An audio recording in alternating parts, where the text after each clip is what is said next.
श्री वृंदावन बिहारी लाल की जय। जय जय श्री राधे। हरि ओम। ओम नमो भगवते वासुदेवाय।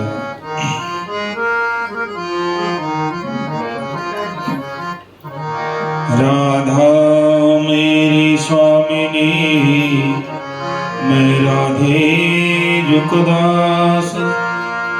जन्म जन्म मोहे दीजिए, श्री वृंदावन को वास। वृंदावन सोवन नहीं, नंदगांव सोगांव। वंशीवट सोवट नहीं, श्री कृष्ण नाम सोनाम। भक्त भक्ति भगवंत गुरु, चतुर नाम वपु एक। तिनके पद बंदन किए, नाशहि विघ्न अनेक। गुरुर्ब्रह्मा गुरुर्विष्णु गुरुर्देव महेश्वरा। गुरुर् साक्षात् परब्रह्मा, तस्मै श्री गुरवे नमः। जय जय श्री राधा रमण, जय जय नवल किशोर। जय गोपी चित चोर प्रभु, जय जय माखन चोर। जय गोपी चित चोर प्रभु, जय जय माखन चोर। श्री वृंदावन बिहारी लाल की जय। जय जय श्री राधेश्याम। परम सौभाग्य नित्य प्रति हम श्री श्री चैतन्य चरितावली का पावन सत्संग श्रवण कर रहे हैं। उसी श्रृंखला में आज हमारा विषय है नवानुराग और गोपी भाव। महाप्रभु जी का गोपी भाव। श्रीमद् भागवत में प्रहलाद जी की अवस्था का वर्णन करते हुए कहते हैं, भागवत महापुराण में भगवत अनुराग में विभोर हुए प्रहलाद जी की अवस्था का वर्णन करते हैं। वे कभी कभी भगवत स्वरूप में तन्मय हो जाने के कारण उसी भाव में निमग्न से हो जाते थे। उनका संपूर्ण शरीर रोमांचित हो उठता था। किनका? प्रहलाद जी का। अचल प्रेम के कारण उत्पन्न हुए प्रेम अश्रुओं के कारण उनके नेत्र कुछ मुंद से जाते थे, बंद से हो जाते थे। ऐसी अवस्था में वे किसी से कुछ भी न बोल करके बस एक ही काम करते थे, एकांत में जाकर के चुप से बैठ जाते थे। बैठे हुए, खाते हुए, घूमते हुए, सोते हुए, जल पीते हुए और संलाप तथा भाषण करते हुए, भोजन और आसन आदि भोग्य पदार्थों के उपभोग के समय उन्हें अपने गुण दोषों का कुछ भी ध्यान नहीं रहता था कि मैं क्या कर रहा हूं, क्या खा पी रहा हूं, क्योंकि गोविंद ने उन्हें अपने में अत्यंत ही लवलीन कर लिया था, अपने में मिला लिया था। भगवान के प्रति जब भक्त का ऐसा भाव होता है तो उसको अपनी अवस्था का पता नहीं रहता। सीधी सीधी बात में कहेंगे, वो आपे में ही नहीं रहता।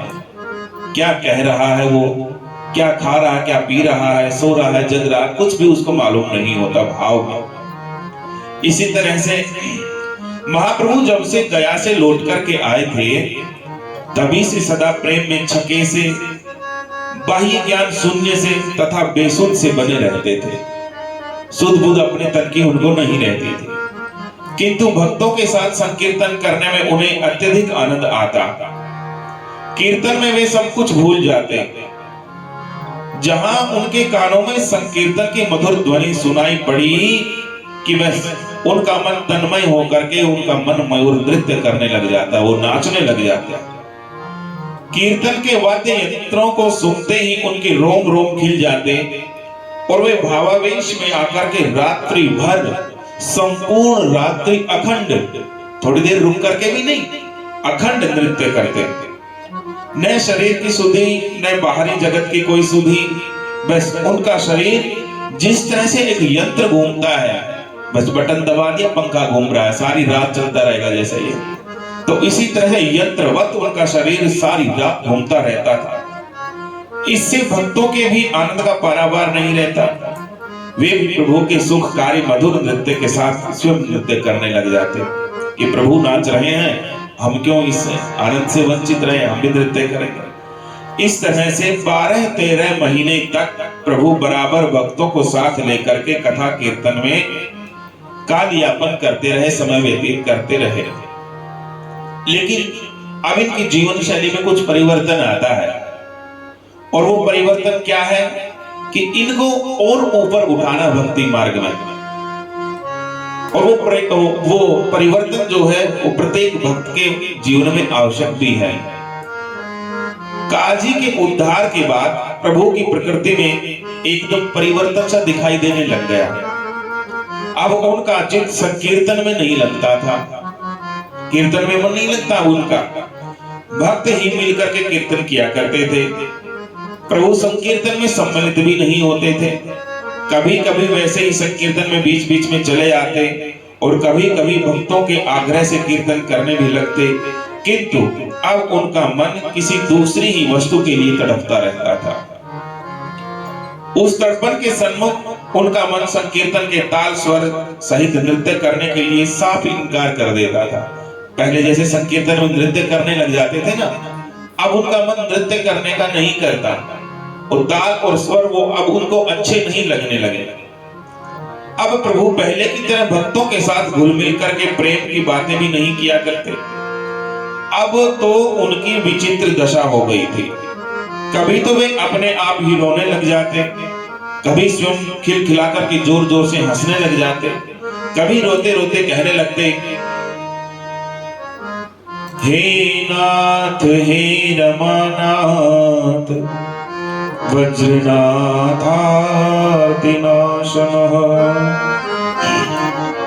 मग्नमुद्धर गोविंद गोकुलम वृजनार्णवात्। हे नाथ हे रमानाथ हे वज्रनाथ वृजनाथ हे गोविंद, हे दुख सागर में डूबे हुए इस ब्रज का तुम ही उद्धार करो। हे दीनानाथ हे दुखियों के एकमात्र आश्रय, आप ही हमारी रक्षा करो। इस तरह से वो जोर जोर से भगवान के नामों को पुकारते रहते थे। कभी राधा भाव में भावित होकर के रोने लग जाते, राधा का भाव उनमें आने लग गया। कभी एकांत में अपने कोमल कपोलों को हथेली पर रख करके अन्य मनस्क भाव से अश्रु ही बहाते रहते, ऐसे बैठ जाते रोते रहते। कभी राधा भाव में आप कहने लगते, हे कृष्ण तुम इतने निष्ठुर क्यों हो गए, तुम इतने निष्ठुर हो, मैं ऐसा जानती नहीं थी, मैं रास में तुम्हारी मीठी मीठी बातों से आज छली गई, तुमने मधुर मधुर बांसुरी बजाई, मैं आ गई तुम्हारे पास और अब आप निष्ठुर हो गए हो, आपने हमें छल लिया, मुझ भोली भाली अबला को तुम इस प्रकार धोखा दोगे, इसका मुझे क्या पता था। हाय मेरी बुद्धि पर तब न जाने क्यों पत्थर पड़ गए कि मैं तुम्हारी उन मीठी मीठी बातों में आ गई और तुमसे प्रेम कर बैठी। जो मैं ऐसा जानती प्रीत किए दुख होए, नगर ढिंढोरा पीटती कि प्रेम न करियो कोई, नगर ढिंढोरा पीटती प्रेम न करियो कोई, नगर ढिंढोरा पीटती प्रेम न करियो कोई। तुमने मुझे छल लिया अपनी अपनी मीठी मीठी बातों से, कहा तुम अखिल ऐश्वर्य के स्वामी और कहा मैं एक वन में रहने वाले ग्वालों की लड़की, तुमने अनजान में मुझसे स्नेह कर लिया। हाँ प्राणा हे प्राण, ये प्राण तो तुम्हारे ही अर्पण अब हो चुके हैं, ये तो सदा तुम्हारे ही साथ रहेंगे, फिर यह शरीर चाहे कहीं भी पड़ा रहे कहीं सड़ता रहे, प्यारे, तुम कोमल हृदय के हो, तुम सरल हो, तुम सरस हो, तुम सुंदर हो, फिर भी तुम मेरे लिए कठोर हृदय के निष्ठुर और वक्र स्वभाव वाले क्यों बन गए? इतने सरल हो, इतने कोमल हो, इतने सुंदर हो, लेकिन मेरे लिए क्यों निष्ठुर स्वभाव वाले, वक्र स्वभाव वाले आप बन गए हो? मुझे इस प्रकार की विरह वेदना में पहुंचाने में तुम्हें क्या मजा मिलता है कोई? क्यों मुझे तड़पाते हो? इस प्रकार खुद महाप्रभु जी अपने आप घंटों घंटों तक अपने आप से बातें करते रहते। कभी अक्रूर वृंदावन में कृष्ण को लेने के लिए आए हैं और गोपियां भगवान के विरह में रुदन कर रही हैं, ये भाव उनके अंदर आ जाता। इसी भाव को स्मरण करके आप गोपी भाव से कहने लगते, हाय देव, तूने ये क्या किया? हमारे प्राण प्यारे, हमारे संपूर्ण ब्रज के दुलारे मनमोहन को तू हमसे अलग क्यों कर रहा है? ओ निर्दयी विधाता, तेरी इस खोटी बुद्धि को बार बार धिक्कार है, धिक्कार है, धिक्कार है, जो तू इस प्रकार प्रेमियों को मिला करके फिर उन्हें विरह सागर में डुबा डुबा करके बुरी तरह से तड़पाता है। हे विधाता, तुम्हें धिक्कार है। हाय प्यारे कृष्ण, अब चले, हाय प्यारे कृष्ण, अब चले ही जाएंगे क्या यहाँ से? यानी कि उनके अंदर गोपी का भाव आया हुआ है और महाप्रभु सोच रहे हैं कि अक्रूर इनको लेने के लिए आए हैं और मैं कृष्ण से प्रेम करती हूं गोपी भाव में। महाप्रभु ऐसा सोच रहे हैं, ऐसा भाव उनके अंदर आया हुआ। तब वो कह रहे हैं कि क्या कृष्ण सच में ही चले जाएंगे क्या? क्या अब वह मुरली की मनोहर तान हमें सुनने को नहीं मिलेगी क्या? क्या अब उस पीतांबर की छटा दिखाई नहीं देगी हमें क्या? क्या अब मोहन के मनोहर मुख को देख करके हम संपूर्ण दिन के दुख संतापों को नहीं भुला सकेंगे क्या? क्या अब कृष्ण हमारे घर में माखन खाने नहीं आएंगे? क्या अब सांवरे की सलोनी सूरत को देख करके सुख के सागर में आनंद की डुबकियां हम नहीं लगा सकेंगी? यह क्रूर कर्मा अक्रूर आज पता नहीं कहां से आ गया। इसका ऐसा उल्टा नाम किसने रख दिया? जो हमसे हमारे प्राण प्यारे को आज अलग करना चाह रहा है, उसे अक्रूर कौन कह सकता है? वो अक्रूर नहीं है, वो तो महाक्रूर है, महाक्रूर। या यह सब विधाता की ही क्रूरता है? बेचारे अक्रूर का इसमें क्या दोष है? ये विधाता नहीं ऐसा लिखा है, इसमें फिर अक्रूर का क्या दोष है? ऐसा कह कह करके वो जोर जोर से चिल्लाने लगते, रोने लगते। कभी कभी श्री कृष्ण के भाव में होकर के गोपों के साथ ब्रज की लीलाओं का अनुकरण करने लगते। कभी प्रहलाद के आवेश में आकर के दैत्य बालकों को शिक्षा देने का अनुकरण करके पास में बैठे हुए भक्तों को भगवान नाम स्मरण करा करके और कीर्तन करने का उपदेश देते। कभी कभी ध्रुव का स्मरण करके उन्हीं के भाव में एक पैर पे खड़े होकर के तपस्या सी करने लग जाते।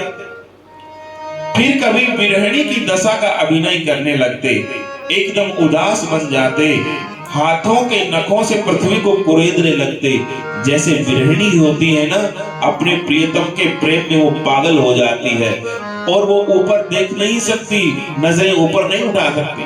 अपने पैर के, गोपियां यही तो करती थी, अपने पैर के अंगूठों को टेढ़ा करके और नखून से उसको खरोंचती, धरती को, पृथ्वी को, नाखून से मिट्टी को खरोंचती।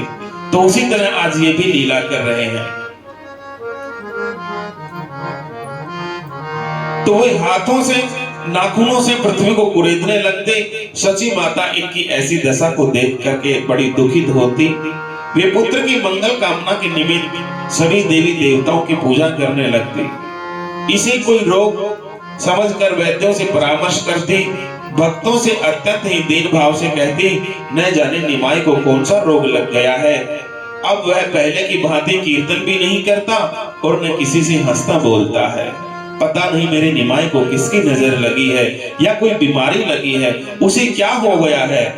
भक्तों से कहने लगी कि तुम लोग उसका इलाज क्यों नहीं कराते, उसको किसी वैद्य से क्यों नहीं दिखाते।